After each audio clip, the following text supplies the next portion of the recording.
ठीक है, नेचर जान सकते हैं, शहाबुद्दीन का नेचर आप लोग कोई नहीं जानता है उनके बारे में सब बातें, उनसे भी गलतियां हुई हैं, लेकिन उनकी अच्छाइयों पर जाइए। रावण में भी बहुत गलतियां थी, लेकिन क्यों कहता है कि रावण इतना विद्वान आज तक कोई धरती पर पैदा नहीं हुआ? क्यों?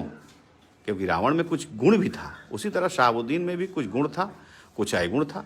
गुण के बारे में आप लोग बताया कि 90 के दशक में जब माले हम लोगों पर अत्याचार करता था, ब्राह्मण को, भूमिहार को, राजपूत को और अन्य जातियों को, पिछड़ी जातियों को, अन्य गरीब ग्रुपों को जब माले अपने गोलियों का निशाना बनाता था और हत्याएं आए दिन सिवान में होती थी, उस समय शहाबुद्दीन का जन्म हुआ। तब माले का वहाँ ग्राफ कम हुआ, तब आप सब लोग सुरक्षित हैं वहाँ।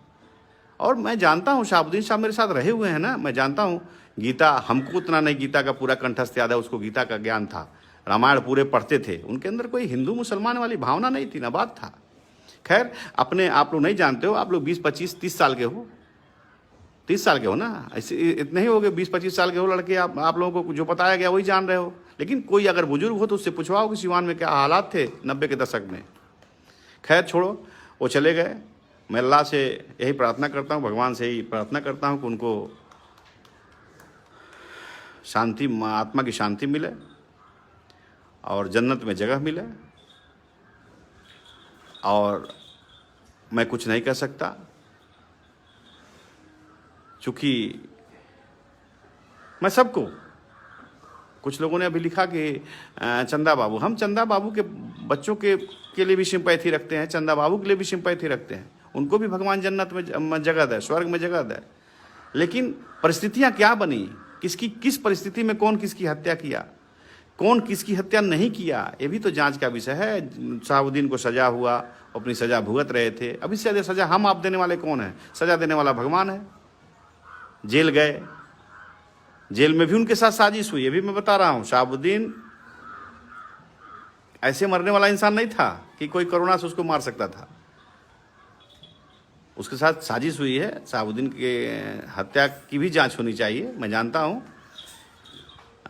चूँकि वो बहुत बोल्ड आदमी था, वो डेली एक्सरसाइज, योगा, प्राणायाम करने वाला व्यक्ति था, वो इतनी जल्दी हार मानने वाला नहीं था।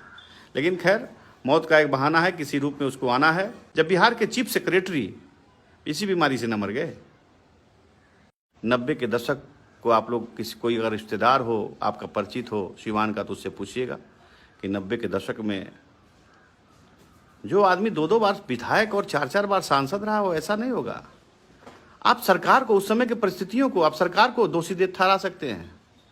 आप उस समय किसकी सरकार थी उसके ऊपर उसको दोषारोपण कर सकते हैं, लेकिन आप शहाबुद्दीन को दोषारोपण नहीं करते। शहाबुद्दीन का उदय हुआ माले से लड़ाई लड़ करके शहाबुद्दीन पैदा हुए। वो इंजीनियरिंग का छात्र, वो PhD किया। मैं जानता हूँ शहाबुद्दीन को गीता का ज्ञान था, पूरी रामायण स्वयं जानते थे। मेरे साथ उन्होंने जेल काटा है, मैं पूरी रामायण मैं उनको शहाबुद्दीन को पढ़ते देखा हूँ। पूरे गीता का एक एक लैंग्वेज, एक एक शब्द उनको कंठस्थ याद था उस व्यक्ति का। क्या आप लोग जानते हैं शहाबुद्दीन के विषय में? सब लोग शहाबुद्दीन को गाली ही सिर्फ दे रहे थे। कल मैं देख रहा था फेसबुक पे, मुझे शर्म आ रही थी, ये भी शर्म आ रही थी कि किस संस्कार में आप लोगों का जन्म हुआ है।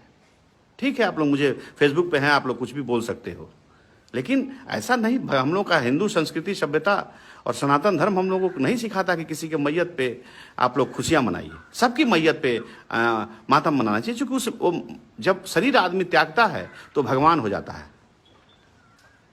इसलिए आप लोगों से मैं निवेदन करता हूं कि किसी मैयत, हाँ, जो व्यक्ति मुस्लिम समाज का लोग उस पत्रकार के मृत्यु पर भी अगर हंसे हैं तो भी गलत किए हैं, उनको भी ऐसा नहीं करना चाहिए। इस्लाम भी ऐसा नहीं सिखाता है।